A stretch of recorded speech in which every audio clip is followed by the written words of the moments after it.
الله من الشيطان الرجيم بسم الله الرحمن الرحيم من كان يريد ثواب الدنيا فعند الله ثواب الدنيا والآخرة وكان الله سميعا بصيرا. سورة النساء 123 نمبر آیت 134 نمبر آیت. من كان يريد ثواب الدنيا فعند الله ثواب الدنيا والآخرة. د دې آیات کې الله تعالی د هغه خلکو د پاره زجر ذکر کوي، مذمت ذکر کوي چې کم خلک د نیک کارونه د دنیا د پاره کوي چې دنیا په حاصل کړي، او د هغه خلکو بیوقوفتیا ذکر کیږي چې کم دینداری د دنیا د پاره کوي، هغه د اسلامي شکل یا اسلامي اعمال هغه څه د پاره کوي چې دنیا په راغونډه کوي. هغه د پاره زجر او رټنه ده. الله تعالی من کان یرید ثواب الدنیا، هغه څوک چې اراده را بدلی د دنیا لري، فعند الله ثواب الدنيا والآخرة، نو د الله سره بدله دنیا هم شته او آخرت هم شته. نو چې کله الله تعالی سره دنیا او آخرت دواړه شته، نو آخرت بهتر دی د دنیا نه. نو پکار دار سره بیا غواړي چې حاصل کړي چې آخرت دی. خدا د نیکو اعمالو موضوع د چې کله باندې نیکو اعمالو ستا دنیا ګټي د قری قباحت دی او خکار نه دی. نور دنیا ګټل څه عیب نه دی. دې لپاره خواري مهنت کول، بدواګانو کې دنیا غوښتل دا څه بد شي نه دی، دا هم یو ټیک شي دی. خو نیک اعمال په نیت د ثواب دنیا ګټلو باندې دا به غلط کار دی، دا به ناجایز دی، ګناه ده.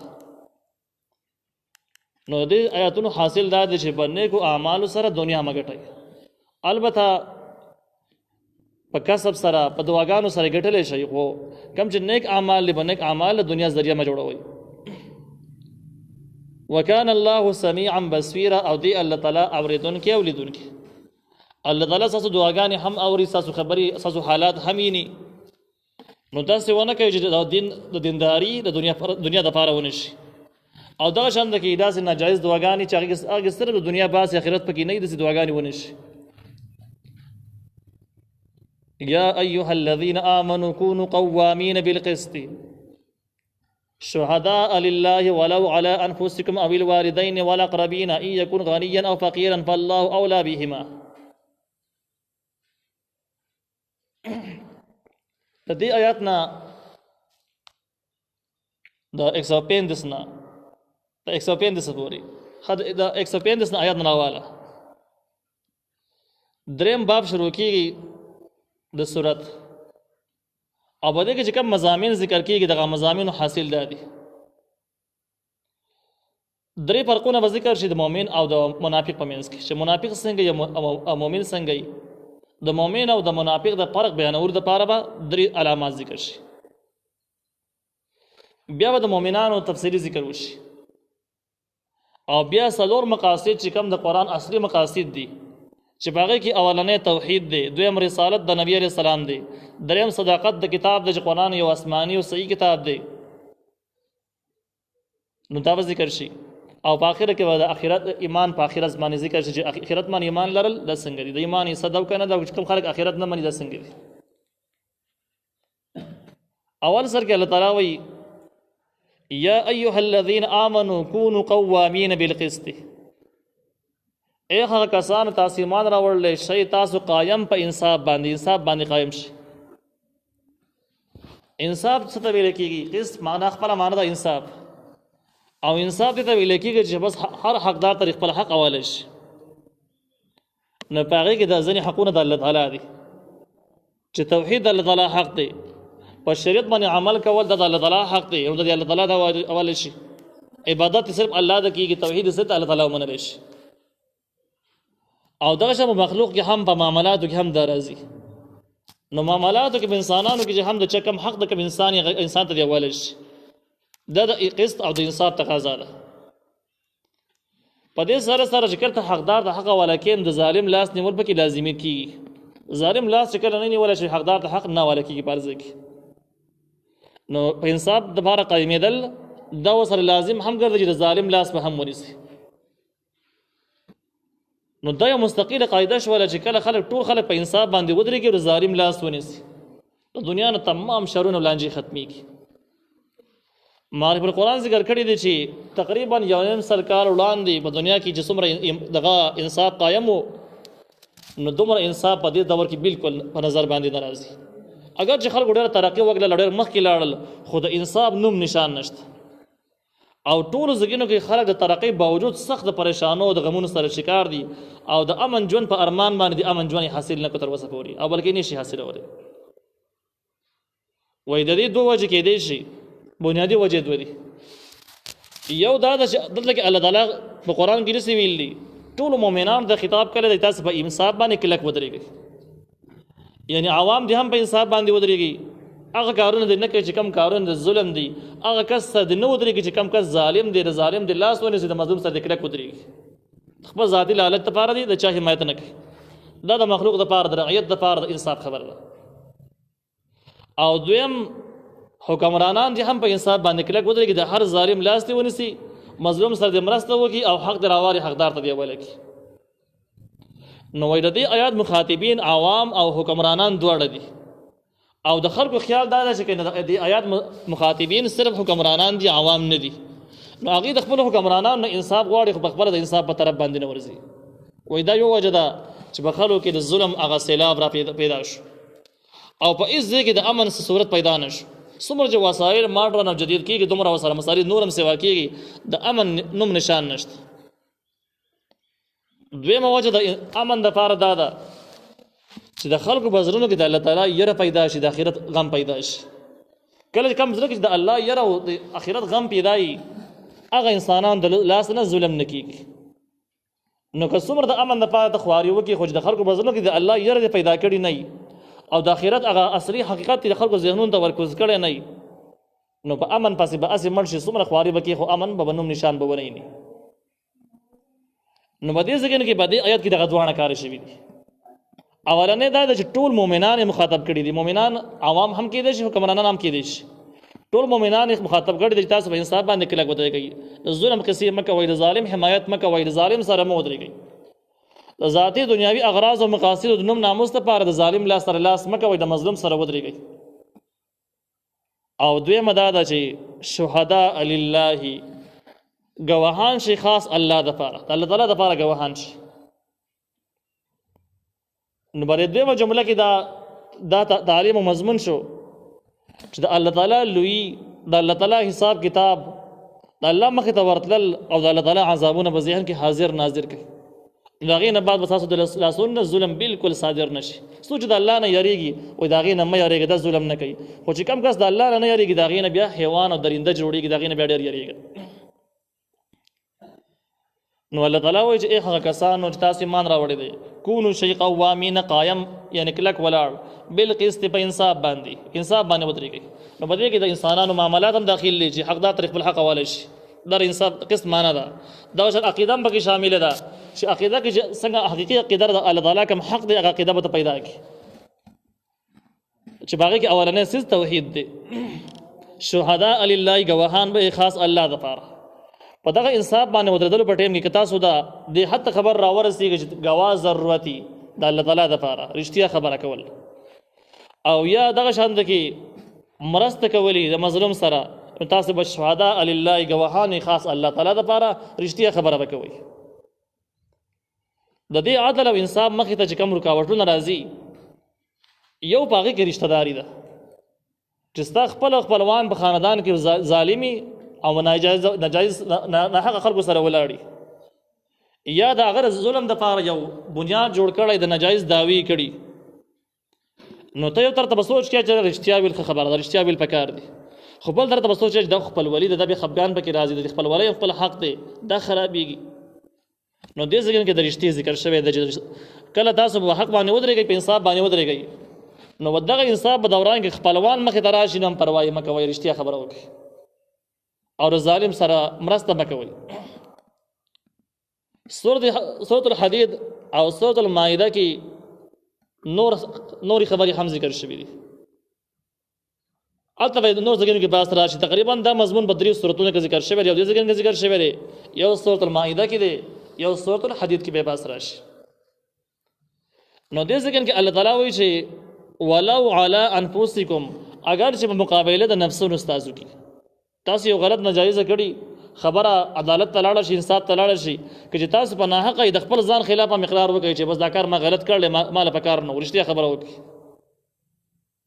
او ویل والدین یا په باره د مور او پلار کې چې مور او پلار غلطي کوي او خبره عدالت ته لاړه شي ام رشتیا وایي دروغ مو طرفداري مه کوئ والاقربین او د خپلوانو یعنی که د خپلوانو خلاف نو هم رشتیا وایي ان یکون غنیا کوي دغه کس مالدار او فقیرا یا غریبي دا کم کس چې په ناحقه باندې دی که دا کس که مالدار دی که غریب دی ته مه ګورئ چې مالدار دی یاره دې ته چمچه لګول پکار دی او یا غریب دی نو بس د دې خلاف ګواه پکار ده ځکه چې دې زمونږ سم نشي کولی سم غریب سړی دی یا دا ده چې ان یکون غنیا او فقیرا ستا په ډه کې یا د مالدارو رو پروت دی چې د مالدارو نه متاثر یې هغوی دپاره دروغ وایي نو داسې مه کوه که مالدار دی هم رښتیا خبره وکړه او فقیر یا ستا په زړه کې د غریبانانو مینه ډېره زیاته ده خو دا غریب په دې ځای کې به ناحقه دی نو بیا هم رښتیا خبره وکړه او په انصاف باندې کلک ودرېږه وایي که دغه کس چې تاسې د هغې په خلاف کې ګواه کوئ غنیا او فقیرا فالله اولا بهما که دا غریب یو که مالدار یي که دا مالدار یو که غریب خو الله تعالی اولا بهما ډېر زیات رحم مهربانه دی په دغه دواړو باندې یعنی غریب او مالدار من الله تعالی یو شان خفه کېږي یو شان یې خوښ دي الله تعالی پرې ډېر مهربانه دی الله تعالی ویل چې بس ناجایزه خبره مه کوئ نو ستانه پې الله ډېر خفه کېږي فرض کړه دوی ډله به کار وې نو الله تعالی به ویل چې حمایت یې وکړي کم کس چې په ناحقه باندې دی او مالدار دی حمایت یې وکړي یا غریب دی په ناحقه باندې دی حمایت یې وکړي خو الله داسې ونه ویل حالانکه ستانه پې الله ډېر خفه کېږي نو معلومه دا شو چې د الله تعالی وینا ده د عدل او د انصاف خبر ده د سره امن نازي د سره ژوند کې سکون پیدا کېږي او د چا د مالدارۍ غریبۍ ته مه ګورئ بلکې حقه خبره وکړئ چې ته معلوم وي الله او چې نه معلوم خاموش پاتې شي فلا تتبعوا الهوى نو تابعداري مه کوئ د خواهشاتو خپله مرضي مه کوئ چې دا پلانکه سړی په حقه باندې دی خو دا زمونږ خپلوانو کې نه دی نو په دې وجه مخالفت یې پکار دی یا داسې نورې خبرې اترې په هر حال باندې د عدل د انصاف په تقاضا کې د خواهشاتو تابعداري بالکل ناجایز ده څنګه چې حقیقت یې همدغه شان ویل پکار دي چې چا ته صحیح معلومي اله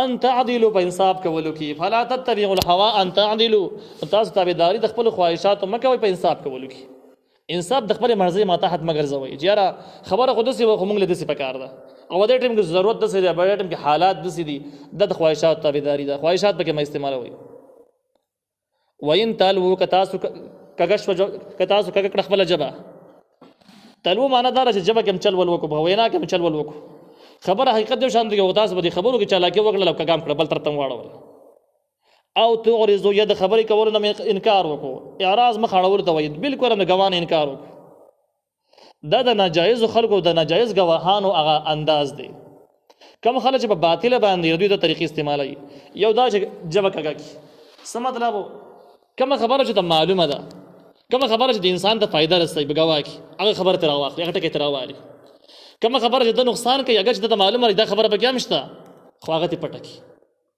د دې مثال داسې دی یو سړی ولګېد د بل نه قرض پیسې واخیستلې ته پکې ګواهي بیا هغه ولګېد دا پیسې بیرته حواله کړي بیا هم پکې ته ګواهي خو هغه سړی منکر شو چې مال یې نه دي راکړي کم کس ته چې پیسې ورکړل شوي دي هغه وایي چې مال یې نه دي راکړي منکر شو او ته به ته دغې ډله بازي کې نو اوس ژبه کږول داسې دي ته راشي وایي چې او زما د مخې د پیسې ورکړې وي بیا هغه وایي چې ستا مخې خو ما بیرته واپس کړی وي ته به یې چې دې نه پکې نه یم خبر دا اوس ژبه کږول شو او دا چلول شو داسې ډېر مثالونه نور شته دي ډېر زیات مثالونه چې کوم هغه خبره د نقصان رسوي نو هغه او ته ډله کې نو هغه خبره دې پټه کې به کې ونه وي او چې کوم ته فایده ورسوي هغه به کې وي نو چې ګواه کله کې نو پوره ګواه به کې دا یو شاخ ته پټول او بل بیانول دا ژبه کږول به ګواه کې دا انتهایی زیاتې دي بیا د خلک چالاکیم کوي چې یاره څه نو ما هغه وویلو یعنې دا مې رښتیا وویلو تا رښتیا وویل تا اوس دروغ تا اوس ډېر څه پټ کړي هم دي هغې څه خبره ورانه شوې هم ده لحاظ ته مستقل ذمهوار پرې چالاکو باندې خلاصېږي نه نو الله تعالی وایي وین تلوو که تاسو ژبه کږه کړه او تعرضوا یا د مخ واړو د دې خبرې نه د ګواه نه مخ واړو یعنې کومه خبره چې حقه ده د هغې نه د مستقل انکار وکړه چې نه یم بیخي یو ټکی ته هم نه یم بس راپسې ګرځه زه پکې ښه ګواه یم خو ویم یې نه الله تعالی وایي فإن الله کان بما تعملون خبیرا یقینا الله تعالی په هغه څه باندې چې تاسو یې کوئ خبر دی څه مطلب شو دا الټیمیټم او وارنینګ دی خبرداری دی چې تاسو کوم جرم کړل نو هغه نه الله تعالی خبر دی، نو خبر به دې ختم شوه نه به دې ختم نشوه. فیجازیکم الله تعالی بر دې سزا درکړي، بدله درکړي. پرې دې نه چې تا ناجایز غوا کړل او الله ته خبر دی او خبر دې زمون ختم شوه، نه ختميږي بلکې بیا ما تعملون خبير. الله تعالی هغه څه تاسو کوي خبر دی، نو دې بدله بدر کی. تفسیر جلاله نقطه ذکر کوي فیجازیکم دې بدله بدر کی پرې دې مدسنا. یا ایها الذين آمنوا بالله ورسوله، اے هغه کسان تاسو ایمان راوړل په الله تعالی باندې او رسول پر رسول د الله باندې. دې ذکر کې یو ایمانیات ذکر کیږي چې ایمان به کوم خبرو باندې پکار دی، او دویم خطاب د منافقانو ته چې منافقانو تاسو په ظاهر چې کوم اقرار کړی دی د مسلمانانو سره یو شان کېږي، یو حقیقت کې بړونو کې ایمان نشته دی. امین او تاسو ایمان راوړئ. د دې اولنی امنو معنا دا یا ایها الذين امنوا، اے هغه کسان تاسو ایمان راوړل په ظاهر کې چې منافقان یې. امنو بالله، ایمان راوړل په حقیقت کې په الله تعالی باندې، نو مخاطبین منافقان شو. ورسوله، پر رسول د الله باندې. والکتاب الذي نزل على رسوله، او په کتاب هغه باندې چې نازل کړی دی خپل پیغمبر باندې. هغه کتاب باندې ایمان راوړل چې خپل پیغمبر باندې نازل کړی دی چې قرآن دی. والکتاب الذي انزل من قبل، او ایمان راوړل په هغه کتاب چې نازل کړی دی من قبل د دینه مخکې، تورات انجیل زبور دغه سره هم ومني. ومن يكفر بالله وملائكته، هغه چا چې کفر وکړ په الله تعالی باندې، الله تعالی باندې کفر څنګه دی چې سره د الله تعالی د وجود نه منکر شي، د دهریانو په شان تکي. یا د الله تعالی نه انکار دسي دی چې د الله تعالی کامل صفاتونو نه سره منکر شي، لکه څنګه چې معتزله او خوارج ته منکر دي. یا د الله تعالی توحید نه منکر شي، لکه څنګه چې مشرکان قائل دي او مشرکان د الله تعالی توحید الله تعالی توحید قائل نه دي بلکې د شرک قائل دي. نو دا ټول خبره چې رايو ځکه د الله تعالی نه انکار دی. الله تعالی اقرار کول بدسي چې ذات یې هم مني، صفات یې هم مني، او د وجود قائل. چې کله د وجود نه قائل نو هم د الله تعالی باندې کفر وشو. د الله تعالی د وجود قائل، خدای الله تعالی د صفاتونو قائل نه، دا هم کفر دی، ناجایز ده. او یا د الله تعالی د صفاتونو قائل خو سره شرک هم کې، د صفاتونو مخلوق لم ثابت دي. دا درې غوڼه صورتونه په الله تعالی باندې کفر کول دي. الله تعالی ومن یکفر بالله، چې کفر وکړي په الله تعالی باندې او ملائکه فرشتو د الله باندې، وکتبه په کتابونو د الله تعالی باندې، ورسوله پیغمبرانو د الله تعالی باندې. ملائک هم جمع ده، کتب ده هم جمع ده، جمع د کتابون ده. او دغه رسول جمع د رسول ده، چې کله وو تلری کې د جمع شي چې وو پکې راوړي د مفرد شي. نو معلومیږي دا چې په ټول فرشتو باندې به ایمان لري، فرشتي نه به هم انکار نه کوي. او په ټول کتابونو به ایمان لري، څومره کتابونه الله نازل کړي د ټول آسماني کتابونو حق کتابونه په خپل زمانه سره. ورسوله پیغمبران د الله تعالی باندې ټول پیغمبران به مني. پیغمبران انکار کول چې کم پیغمبر امي دا کفر دي، کسو عیسی علیه السلام نه مني، کسو موسی علیه السلام نه مني، بل پیغمبر نه مني، دا کفر کې راځي. پیغمبران به ټول مني. د ایمانیت والیوم الاخر، په ورځ د آخرت باندې، آخرت نه سره منکر شو. فقط ضل ضلالا بعیدا، یقینا دا گمراه شو، به گمراهی لري سره مکمل د اسلام نه بهر شو، مکمل گمراه شو.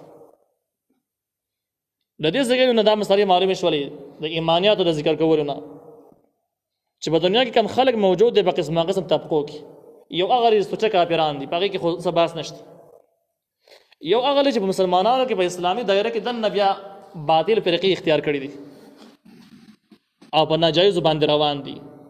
نو پاره کې یو عقیده دا چې کوم د نه چر عقیده ویل کېږي، هغه د څه وایي چې کوم څه عقل نه راخلي نو داغي وجود هم باطل دی. او ردی عقیده بانی سر سید احمد خان د کوم چې د علیګړ کال جوړول کېده، دا سره د عقیده جوړ کړل. ردی نه بعد بیا دی لګیدلې دی ته پرشتو نه منکر دی، او چې پرشته څنګه مخلوق د سحر اسمان ته زی مازیګر خطر راځي سحر پورته زی وېدا زنه منم په وګو باندې کې ناشته شي وېدا زنه منم زما قریب نه رالي. او دومره ډېر دي چې بیت المعمور نه طواف کوي، او یو پر چې طواف وکړي د قیامت پورې بیا نمبر نه راځي دی وې زینه منم. نو دا د ایمانیاتو کې د ایمانیاتو نه منکر شو. او چې کله ایمانیاتو نه منکر شو نو د اسلامي حدودونو د اسلامي حدودونو کراسلو نو فقط ضل ضلالا بعیدا، بل لري گمراهي سره دی گمراه شوی دی.